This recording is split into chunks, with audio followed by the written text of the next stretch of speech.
Здравствуйте, уважаемые дамы и господа. Я очень рад приветствовать вас здесь. Благодарю вас за то, что вы пришли. Это первый раз, когда я в Беларуси, и это 20-я страна, в которой я буду говорить о имплантатах техники немедленной нагрузки. Because we had a lot of patients which came from Austria driving 100 kilometers to our clinic. У нас было множество пациентов, которые приезжали из Австрии, преодолевая множество километров, чтобы попасть в нашу клинику. And we wanted to have these patients ready in between 1 or 2 weeks maximum at this time. И мы хотели завершить лечение этих пациентов максимум за 2-3 недели. But completely with implants and the superstructure with the prosthetic bridges and so on. Полностью с установкой имплантантов и ортопедических конструкций, стабильных протезов и так далее. And you see, at the beginning it seemed not to be possible. Now in the meantime we have more than, I think, 6,000, I don't count them, 6,000 implants. Первоначально это казалось невозможным, однако на сегодняшний день мы внедрили около 6,000 имплантантов. And you see, nearly all of them were immediately loaded, nearly all of them were inserted transgingivally. Практически все они были установлены в протоколе нагрузки и при использовании техники трансгингивальной установки. And you see, this is really the fact. There were no bigger disadvantages at this time. Что самое важное, особых недостатков не было.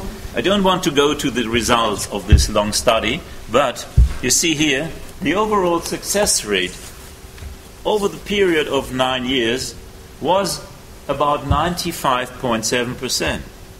Я не буду вдаваться в подробности этого долгого исследования, однако необходимо указать, что коэффициент успешности составил 95,7%. Firstly, what I think is really beautiful with this system is to work with the single one-piece system. It is really convincing, and I did all systems, but the one-piece system is my favorite. Основным преимуществом этой системы является ее одноэтапность, и мне приходилось работать с различными системами, но это моя любимая. Я не хочу противопоставлять одноэтапную и двухэтапную систему имплантации. У каждой из этих систем, как у одноэтапной, так и у двухэтапной, есть свое место в имплантологии. Я просто хочу дать некоторые объяснения относительно различия этих двух техник. And one of the big philosophies today is money. И одна из основных аспектов на сегодняшний день – это деньги. Одноэтапная система требует значительно меньших затрат времени и денежных средств, позволяя вам получить практически тот же результат за половину времени. Здесь вы можете наблюдать концепцию минимальной инвазивности при лечении, которая приобретает все большую популярность в хирургии, в имплантологии во всем мире. And here you see, this is really the normal situation after inserting 10 implants. You don't see blood. You see here the fresh grinding thick situation. It is just directly after implanting 10 implants. This is normal, really quite normal. На снимке представлена совершенно обычная, нормальная ситуация после внедрения 10 имплантантов, без крови, без каких-либо проблем. Уверяю вас, людям нравится, когда нет крови, в том числе и самим стоматологам, особенно женщин, которых в этой профессии становится все больше. So that is always what I want to say. When there is a possibility of making things easier, we should do that. И я всегда говорю, если есть возможность сделать все проще, почему бы это не сделать? При отсутствии кости мы можем внедрять имплантанты в область рядом с нервом, впоследствии устанавливая консоль и обеспечивая протезирование без необходимости в наращивании костных тканей. What I always say, in nearly 75 to 80% of the patients who come to me and want implants, I can say, well, this is possible. This is really possible with this system, with this way of immediate loading. And to the rest of the people I say, this is risky. It's risky for me. Go to a specialist, take a two-piece system or something like that. Около 80% пациентов я могу обеспечить лечение с помощью одноэтапной системы имплантантов, однако около 20% я говорю, что это рискованно, вам лучше обратиться к специалисту или использовать двухэтапные системы имплантантов. And this is a quite normal view after inserting the implants, but after 15 minutes, это совершенно by the обычный... possibilities we have, we can parallelize them and then we can make impressions for the structure. Это совершенно обычный вид через 15 минут после операции, когда мы можем обеспечить параллельное положение имплантантов и сделать слепки для ортопедической конструкции.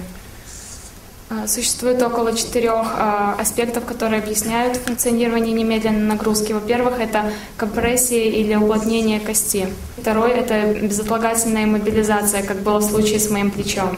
The third is minimal invasive treatment, as you already saw with some pictures. Третий аспект — это минимальная инвазивность процедуры, как вы уже видели на снимках.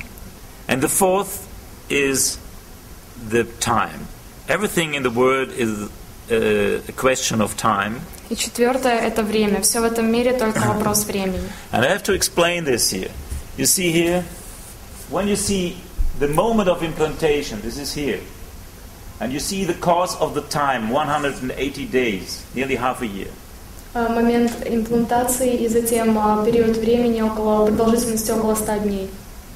You see, after 72 hours, we know that from all conferences and new developments, new scientific developments, we know that after 72 hours, the process of remodeling begins.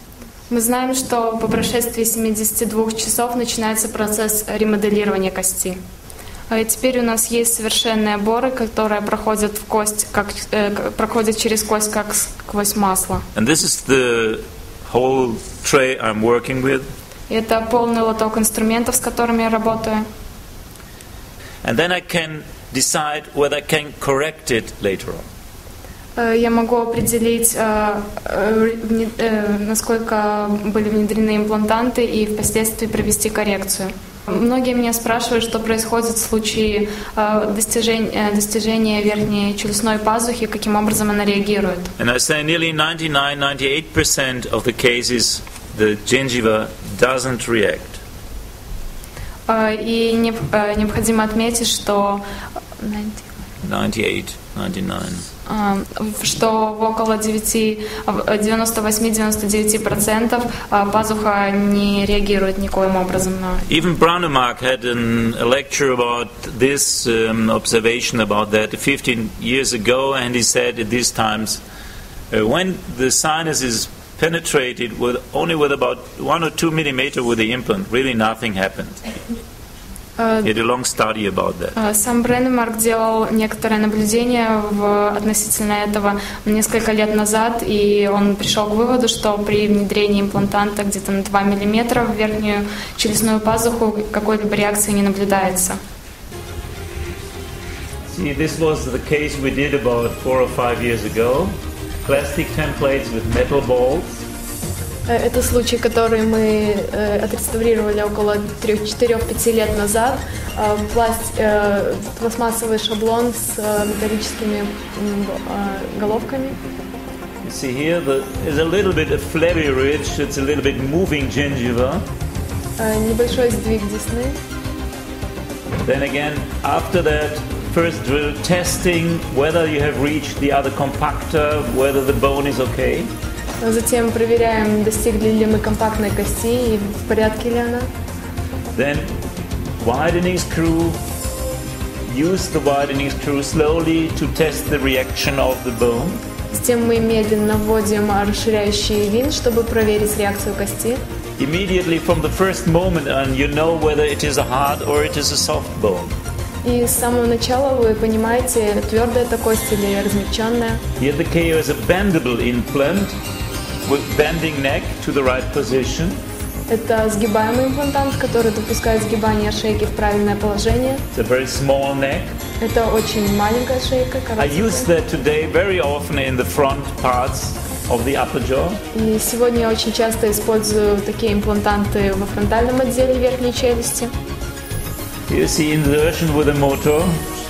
Здесь вы можете видеть внедрение имплантанта с помощью инструмента. You always go down to the gingiva with the instrument. Now you see stopping. Инструмент достигает десны, после чего вы останавливаетесь. And then we bend the implant, you see here, with a ratchet. Затем мы сгибаем имплантант. It doesn't break. Don't be worried. It doesn't break when you make only this. При этом он не ломается, не волнуйтесь. Then you measure the distance 7 millimeters to the next implant. Затем вы отмеряете расстояние 7 мм до следующего имплантата. Here you see there is a hard bone area. You feel that from the pressure you have to give. Вы можете видеть, что это область твердой кости, на что вам указывает давление. Again, the widening screw. Снова используется расширяющий винт.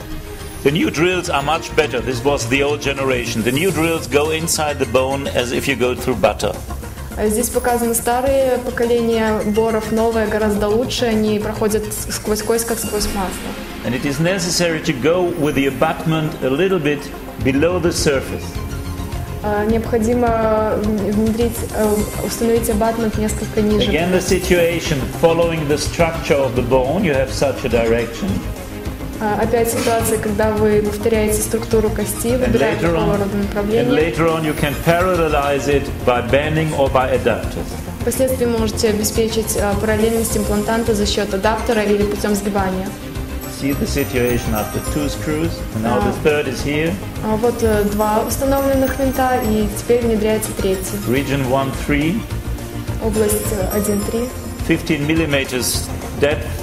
Глубина 15 миллиметров. You see it turning around with about 20 units per minute. Обороты идутся около 15 оборотов в минуту. And with about 43 Newton centimeters. При силе около 43 ньютон сантиметров.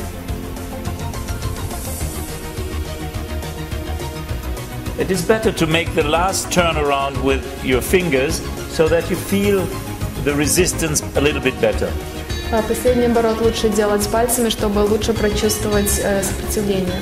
It's always necessary to test with the sonder, the lingual and the buccal side of the bone. Необходимо проверить зондом лингвальную и букальную поверхности.